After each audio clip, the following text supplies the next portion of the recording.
Welcome back to Behind the Caution Tape. I'm your host, CrashLit. This is the Season 2 premiere, and I am super excited to be joined by USC football alum and current Fox Sports color commentator and Petros and Money co-host, Petros Papadakis. Petros, thank you for joining me today on the show. I'm really excited to have you on. It's my pleasure, Crash. How are you? I'm doing great. Just, early morning podcast, getting Season 2 going, so really excited for this episode. Eight o'clock's not early if you're my age, but I understand what you're saying. I mean, I get up early all the time when I need to, so I'm used to it too. But let's get into this interview. So I want to ask you kind of what got you into football and kind of how old were you? I mean, I understand that football does run pretty deep in your family.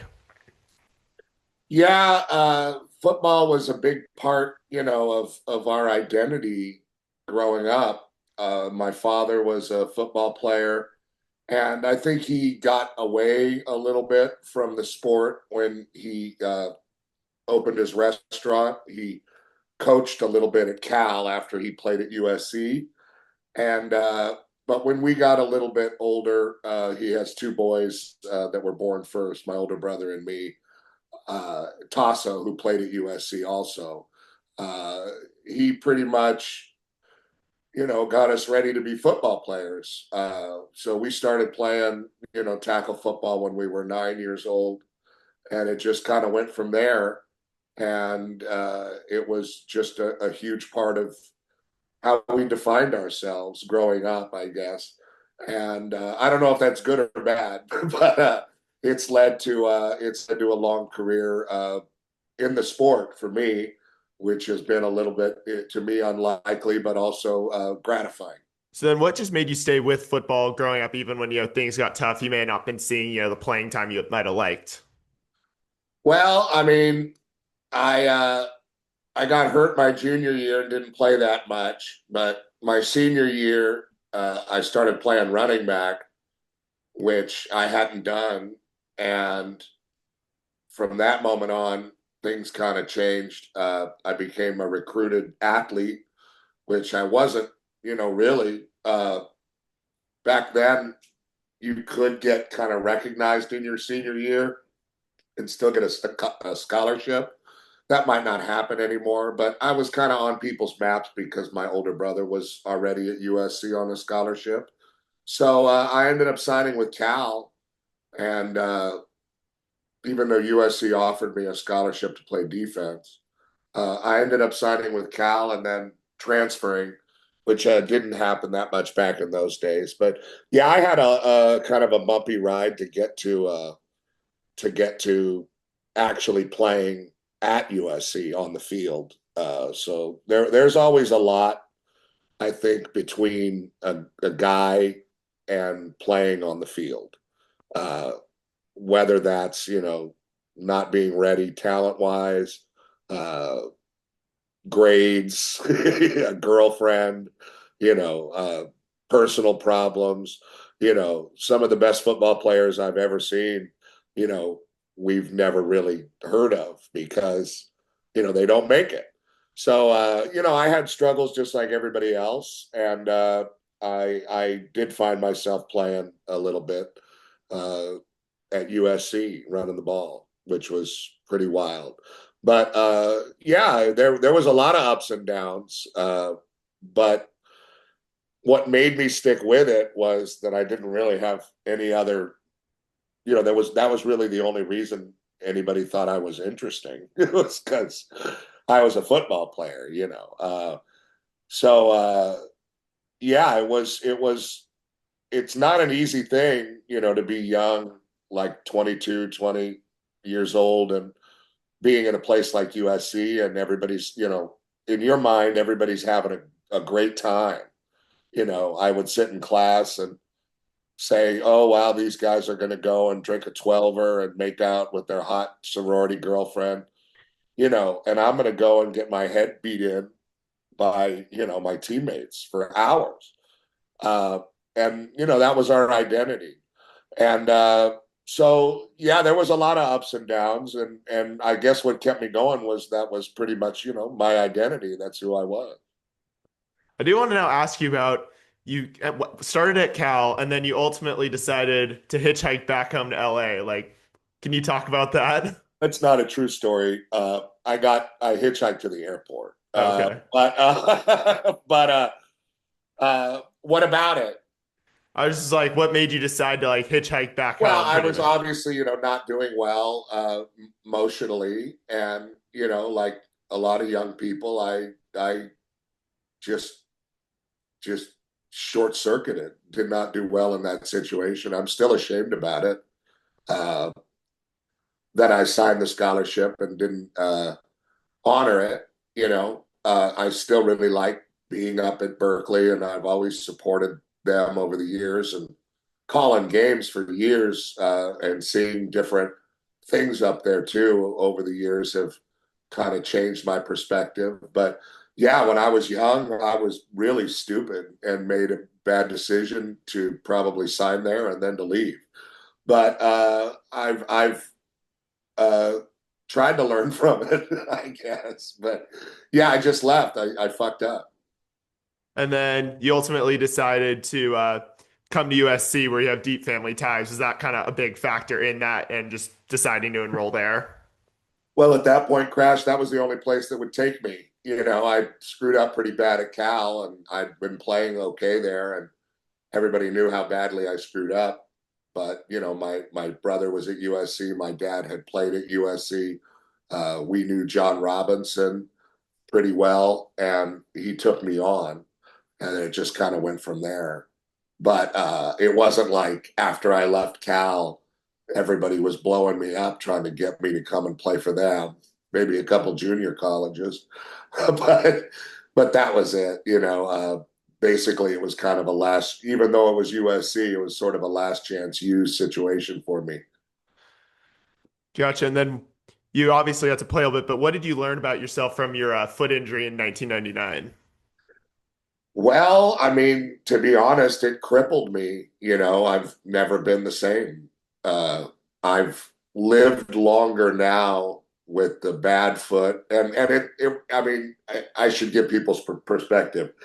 Everybody had a terrible injury playing football, and everybody, had played at the level that we played at. In the era that we played is pretty beat up. But my foot injury was catastrophic. It was. Uh, we there was a few moments there where it looked like we might not be able to keep the foot because of infection and stuff like that.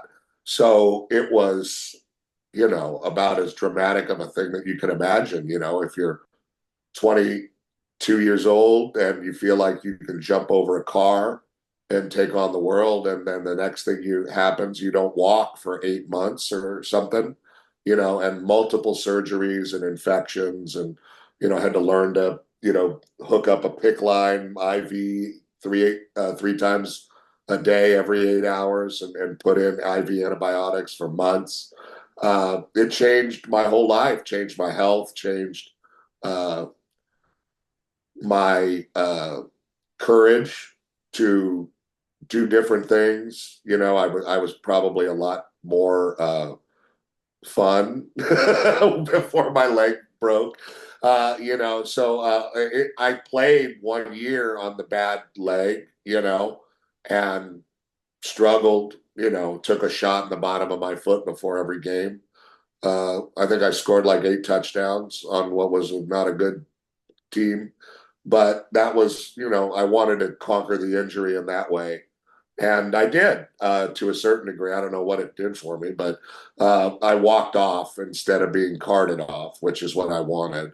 Uh, but yeah, it was a catastrophic injury that I've never recovered from. It changed my entire I don't know, life. But I've had the bad foot longer than the good foot. So I've gotten used to have the funny thing is, my left foot, which is my normal foot, is a size 13. And the right foot, because of all the surgeries and problems, is an 11 and a half. So Wow. I just walk around in two stupid clown shoes all day, figuratively and literally. And then I want to ask you now, what was it like when you were named a captain for your last 2 years of college, as well as the most inspirational player your senior year? Oh, I think it meant a lot. It meant a lot to me. My father won that award too. My father was most inspirational player at USC. Uh, and so that meant a lot to me uh, because it's voted by the team. Uh, and I think it might be I think it's the only one voted by the team. Uh, I mean, my teammates saw me and they saw my struggle for sure. And that might have been part of it. But it's always been meaningful to me. I think, you know, having to be at becoming what I did, you know, occupationally, having a radio show when I mean, how old are you? I'm 22. Right. So, I mean, in 2 years, if you're me, you're on LA afternoon drive radio. And, I mean, you're probably in a lot better shape to do it than I was. I I burned a lot of bridges. And so, I mean, I'm sure a lot of those guys that voted me captain now just think I'm an idiot blowhard for all these years that I've been on radio and television making a living. But to answer your question, it was very special. Yeah. Yeah, I'll say this. I've enjoyed going to your guys' shows, like especially the live ones I've gone to over the past couple years. They've been really Thank fun, you. of course. And then I Yeah, know, I mean, we've created a pretty good little genre of entertainment for a certain kind of people in the city and beyond, and that's something we're proud of. and I now want to ask you about. You've often referred to yourself as the captain of the worst team in USC history due to USC's last place finish in the Pac-12 that year. So, kind of, what made you decide to start coming up with that as you got into your career in TV and radio? Well, I mean, what I couldn't really lead with what a good-looking guy I am, or what a great voice I have. Uh, so I've always been self-deprecating. So that's probably part of it. There's a few other teams that can argue that they're the worst. But we are the only one ever to be last in the Pac-10. It was a three-way tie, I think, and we had lost the two tiebreakers to those teams. So yeah, that was that. It's something to disarm people. I mean, if people meet you and you're loud and a kind of obnoxious, in your work like I am, and they might have a preconceived notion of where you are. That's I've always found to be kind of disarming, to say something like that or make fun of yourself because, I mean, I'm pretty easy target. So, yeah, I've always enjoyed doing that. It gets a chuckle out of people and, probably like my father at the restaurant, probably one of my many overused lines. Yeah, I've one of my friends who's like really geeks out on football, USC football history. Like he's told me that, and like it's always gets a kick out of me. So yeah, Yeah, I mean, it just is something that I started doing in like when I first started doing a lot of media, like I didn't say no to anything. If they asked me to go speak at the Trojan Club and wherever I'd go, and sit in somebody's backyard and talk to them and tell the truth, or at least as I saw it. And so I got around a lot and talked to a lot of different people in that way. and I'm not anymore though. I'm hard to find me. uh and then I now want to ask, what were some of your favorite moments playing for USC? Oh, I think most people tell you this that played. Uh, I think, you know, if you score a touchdown in a college football game in the Coliseum or somewhere, else, uh, there's really not enough pores in your body to absorb that moment to where you can really tell people what it was like later. If that makes sense. I think it. It happened so fast and it's so surreal. I mean, I remember the very first touchdown I ever scored at USC was against Purdue in Drew Brees' first start in 1998. One of the hottest games in the recorded history of the LA Coliseum. And I believe the hottest. I mean, in the locker room at halftime, there was cheerleaders and band people or song girls and a couple of our band people on IVs. People were passing out in the stands. And I scored a touchdown to win, to go ahead, I think. And I mean, we didn't know Drew Brees was any, I mean, he just came out of nowhere. It was his first start. We had no tape on him. He was wild. But we ended up winning the game. And I remember being in the parking lot of the Coliseum because they had brought my car there, my parents, because we had been in camp, all the way up until the game. And next thing you know, I was in my apartment in Koreatown all alone and just sitting there like, you know, that just happened. But, and then you're just like, oh, I gotta feed myself something or clean the floor or, do my homework. What people tell you mostly is, I think, is, just being with your teammates and, being on a bus somewhere, being on a plane, being together, in that way.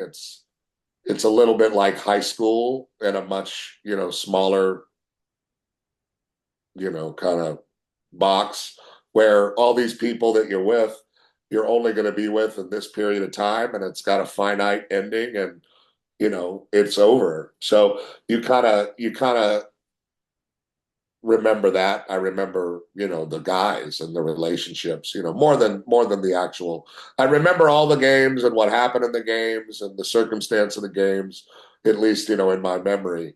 But for the most part, it's just the part of, just being with everybody that's on the team, which isn't necessarily the helmet or the colors or, it's just that group of people at that given moment. All the coaches I've found out are usually just waiting to get fired. And then I now want to ask you, did you look at going pro at all after college, or did you just decide to Well, not Crash, do I it? was crippled from Okay. so it looked like I was, sadly, and this is so stupid to say, I sound like, an idiot, but I was probably going to have to play a little pro football, uh, just because of my 40 time, uh, and I had some pretty good scouting grades and stuff like that. But after my foot broke, I couldn't, I was unable to pass the NFL physical, Hmm. even if but after taking a shot in the bottom of the foot before every game just to play that last year, let's not say I was like running through the wall to continue to play. The same year that I was done was the year the XFL started, right? The original XFL, the Los Angeles Extreme was the name of the team, and they played in the Coliseum. And most of our offensive line, at some point that I played with, became the O line for them. And Tommy Maddox, the old UCLA quarterback, who ended up playing for the Steelers because he played really well in the XFL, uh, he was the quarterback. And they had called, and there was agents and people like that called for months and months, before I was, telling everybody for the most part that I was retired every time anybody called. But yeah, I retired from football. And then a guy just called me and put me on TV. I mean, honestly, that's kind of how it happened. I had done a lot of interviews, stuff like this, not like this because we didn't have Zoom, shit like that. But, I'd done a lot of media stuff, newspaper stuff, local TV stuff, just because I was a weird guy and kind of fun to talk to for them. And, I played into it and enjoyed it. Uh, and because of that, a guy named Mark Huska recognized it. He was working at Fox at the time, and they put me on local TV. And then I started working at USC Radio that same year. And 2, 3 years later, I was doing national games. What have been some of your favorite experiences calling games? I do remember when I listened to your interview with John Canzano, you did mention that you do like going back up to Cal to call games up there. I like going anywhere to do a game once you get there, or even if I'm doing it at the studio at Fox. It just depends on what we're doing. But I enjoy doing a game just for the very pure part of the fact that you don't have to worry about all the other games that day, you know. And even if your game sucks or it's not going to, you don't know what's going to happen. That's the thing. Like, you had never, I'll tell you a story. Years ago, we were going to Stillwater. I couldn't tell you what year, probably like 2016 or something. We were going to Stillwater, Oklahoma, and we had Oklahoma State hosting Central Michigan. You know, okay. The Chippewas, fire up, Chips. And Oklahoma State had Rudolph, you know, the guy that's at the quarterback for the Steelers, the big headed guy. Mason Rudolph? Yeah. They were good. They were Oklahoma State. A lot better than they are right now, maybe. But Mike Gundy was the coach and all that. So and our play-by-play guy at that was kind of bummed. He didn't think it was that great of a game or whatever, you know. So the game happened, and it was very close game. Chippewas ended up being really good. Their quarterback ended up playing in the NFL for a few years. Their tight end ended up playing in the NFL a whole bunch. That they were really good. And at the end of the game, Oklahoma State had a lead in the ball, and they, instead of running the clock out, they threw the ball into the air. And then there was this huge controversy as to what the rule was. And nobody knew the rule. The Big 12 people didn't know the rule. The refs on the field didn't know the rule. The people at the Big 12 office, you know, wherever that is, in Dallas or something, they didn't know the rule. And the only people that knew the rule and were able to explain it was us, because we had Mike Pereira on. And I'm not exactly sure if they even implemented it correctly, but what they ended up doing was giving the Central Michigan an untimed down on the opposite, like 35 or 40. And I'm like, this guy's arm isn't that strong, you know, he can't make it to the end zone. They're going to have to catch it and then flip it back to somebody, which is exactly what they did. And the guy scored, and Oklahoma State lost. Wow. And these guys, you know, rushed the field, this and that. The Central Michigan coach had just recovered from throat cancer or something. You know, we didn't have a sideline guy. I had to sprint down the stairs like a dog. You know, it's 100 degrees, and, you know, fish the coach by his tie out of the bathroom because he was barfing, and interview him. You know, and just the moral of the story. And there was a huge controversy. Oklahoma State, I think they won the Big 12 that year, or played for the championship. And on their ring, because you get a ring for anything now, on their ring, it said something to the effect of, you know, they counted that game as a win. They didn't say it was so both teams said they won the game. But the moral of the story was, you never know what's going to happen in your game. You know, that ended up being the game of the day, you know, by far. And you have to be ready for that, and no matter what game you're calling. And you don't know what's going to happen, and you don't know if something very serious or bad might happen. You have to be lighthearted, but you have to have a certain tone. And it's very different than my work on the radio, and it's not about me or my personality. So that's why I like doing games, because you have a chance to tell somebody else's story. And yeah, if it's 50-0 and they need me to fart around and make fun of people in the stands and, you know, have a little fun, we do. But, you know, when it's time to call the game, I really like, you know, honoring the process of doing it right. Before I ask you a bit about your radio career, I do want to now talk to you about something you've been very outspoken about recently: USC and Notre Dame. You were on the Bald Faced Truth with John Canzano and pretty much blasted USC for even just looking at for potentially ending that series. So what does that series mean to you, both as a player when you were at USC and now as an alum? Well, it meant a lot to me when I was a kid.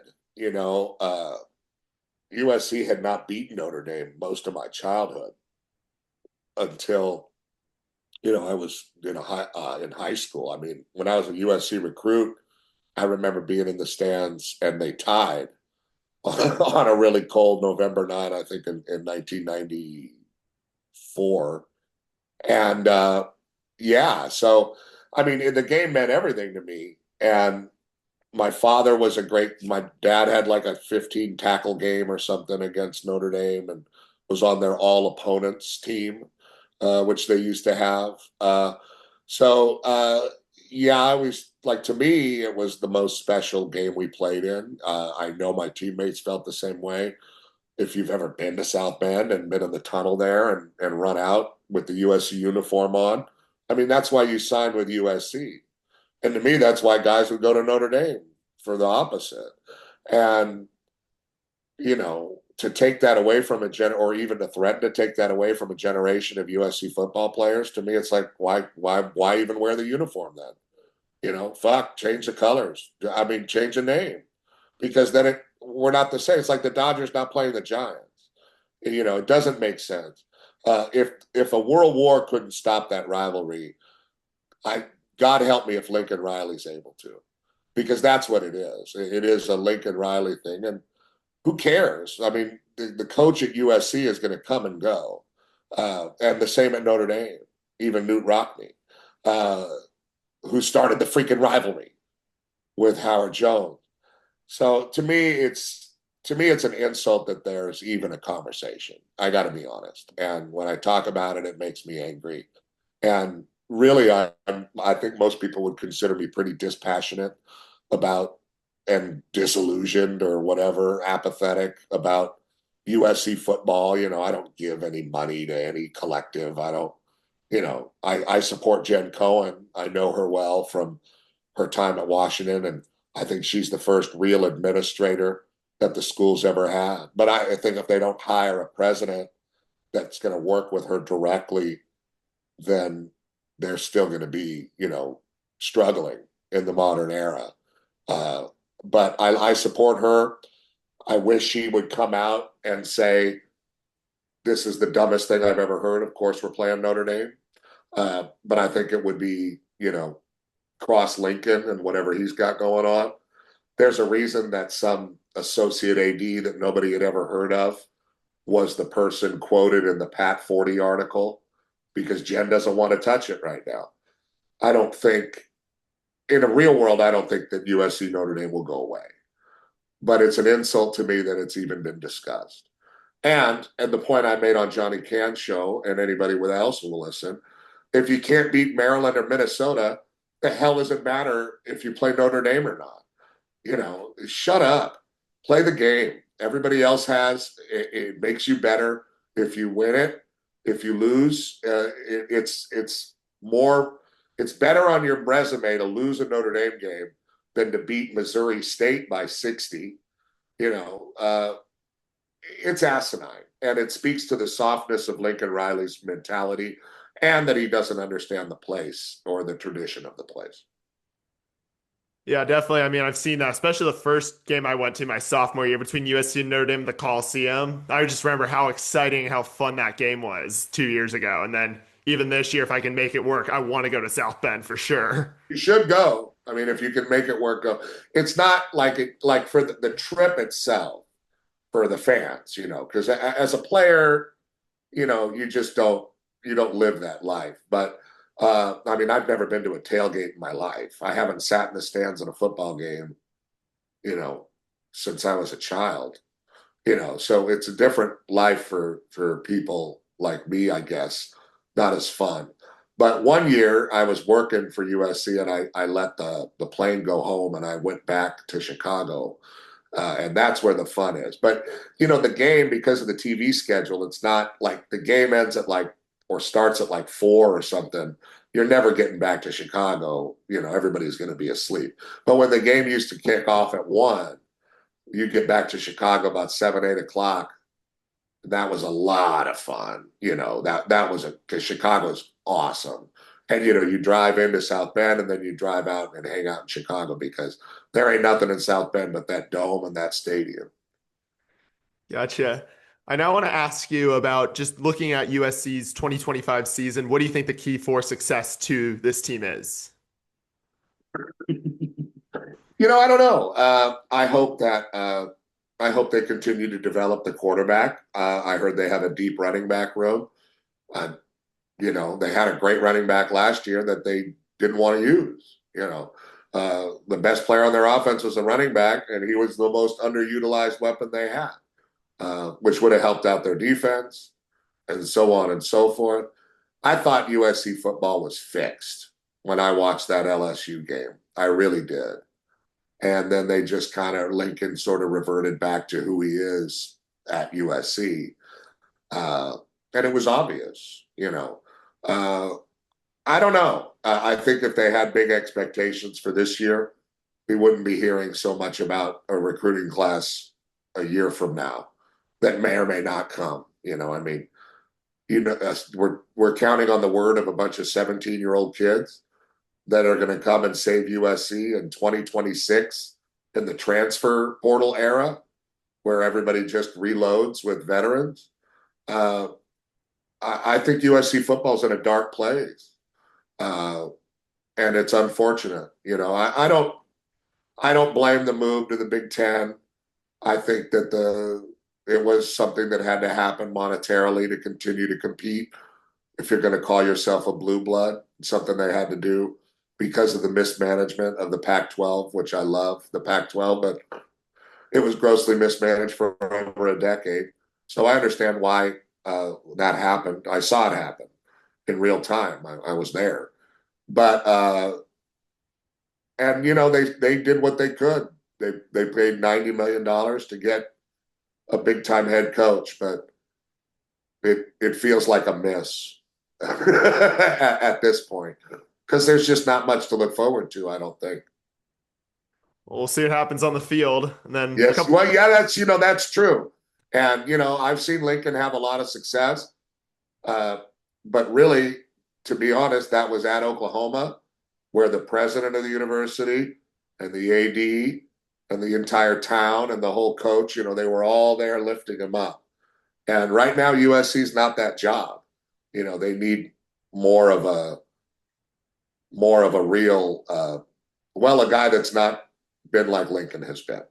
And I don't know. I mean, he's a younger coach. I think he can turn it around and change things.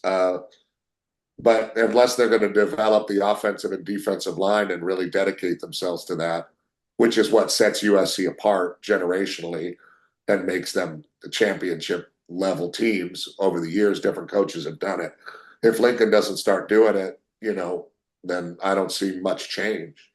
And then a few more questions for you. Now I want to ask you about just get your career in radio and doing Petros and Money with Matt Money Smith. So, what has it been like working with Matt over the years, and what have been some of your favorite moments on the show? Well, we it's kind of hard to pinpoint because it's like something we do every single day, like I'm going to do it today, so uh, it's more of just a daily kind of dedication to doing it, and we're accountable to each other in that way. And it's something we care about, you know. And we've had a lot of great moments over the years, a lot of wild things have happened, but, kind of like just like on the football field, all right, now what are we going to do tomorrow? There's always something, you know, in the midst of it, it's kind of hard, even though it's been 20 years about, in the midst of it, it's kind of hard to look back and say, this was it, my favorite thing. This was when you're still doing it every day. You know what I mean? I guess what we're trying to do is maintain energy and passion for it. Uh, and if you can do that, then you keep a pretty good level of at least what the listeners seem to like. So that's what we work on every day. But yeah, it's been, I mean, when I started with Matt, he was like a Laker guy, and now he's become a football play-by-play guy. That's how long we've been doing it. So, and I was single and in my 20s, and I'm married with two kids. So a lot has changed over the years. Yeah, I'll just say you guys definitely brought the energy on Friday, like I was saying. I mean, it's not going to create itself. You have to, you have to be your own hype man in the world of Yeah, radio. for sure. And then what's the best advice you've gotten throughout your life, Petros?